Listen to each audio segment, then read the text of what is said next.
मेरे प्यारे देशवासियों, नमस्कार। आज मन की बात के एक और एपिसोड के जरिए हम एक साथ जुड़ रहे हैं। ये 2022 की पहली मन की बात है। आज हम फिर ऐसी चर्चाओं को आगे बढ़ाएंगे जो हमारे देश और देशवासियों की सकारात्मक प्रेरणाओं और सामूहिक प्रयासों से जुड़ी होती हैं। आज हमारे पूज्य बापू महात्मा गांधी जी की पुण्यतिथि भी है। 30 जनवरी का ये दिन हमें बापू की शिक्षाओं की याद दिलाता है। अभी कुछ दिन पहले ही हमने गणतंत्र दिवस भी मनाया। दिल्ली में राजपथ पर हमने देश के शौर्य और सामर्थ्य की जो झांकी देखी, उसने सबको गर्व और उत्साह से भर दिया है। एक परिवर्तन जो आपने देखा होगा, अब गणतंत्र दिवस समारोह 23 जनवरी यानी नेताजी सुभाष चंद्र बोस की जन्म जयंती से शुरू होगा और 30 जनवरी तक यानी गांधी जी की पुण्यतिथि तक चलेगा। इंडिया गेट पर नेताजी की डिजिटल प्रतिमा भी स्थापित की गई है। इस बात का जिस प्रकार से देश ने स्वागत किया, देश के हर कोने से आनंद की जो लहर उठी, हर देशवासी ने जिस प्रकार की भावनाएं प्रकट की, उसे हम कभी भूल नहीं सकते हैं। साथियों, आजादी के अमृत महोत्सव में देश इन प्रयासों के जरिए अपने राष्ट्रीय प्रतीकों को पुनर्प्रतिष्ठित कर रहा है। हमने देखा कि इंडिया गेट के समीप अमर जवान ज्योति और पास में ही नेशनल वॉर मेमोरियल पर प्रज्वलित ज्योति को एक किया गया। इस भावुक अवसर पर कितने ही देशवासियों और शहीद परिवारों की आंखों में आंसू थे। नेशनल वॉर मेमोरियल में आजादी के बाद से शहीद हुए देश के सभी जाबाजों के नाम अंकित किए गए हैं।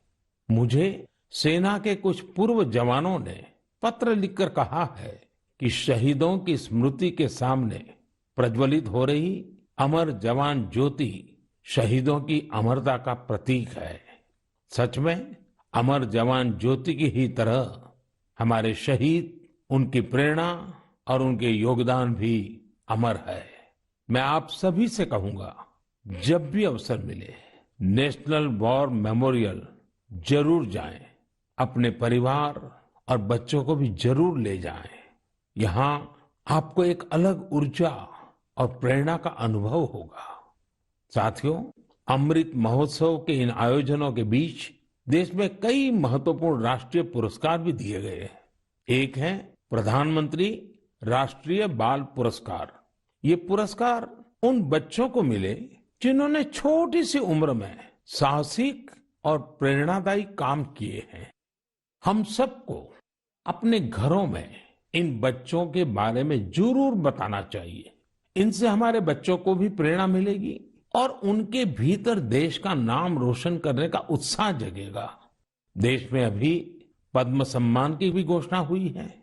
पद्म पुरस्कार पाने वाले में कई ऐसे नाम भी हैं जिनके बारे में बहुत कम लोग जानते हैं।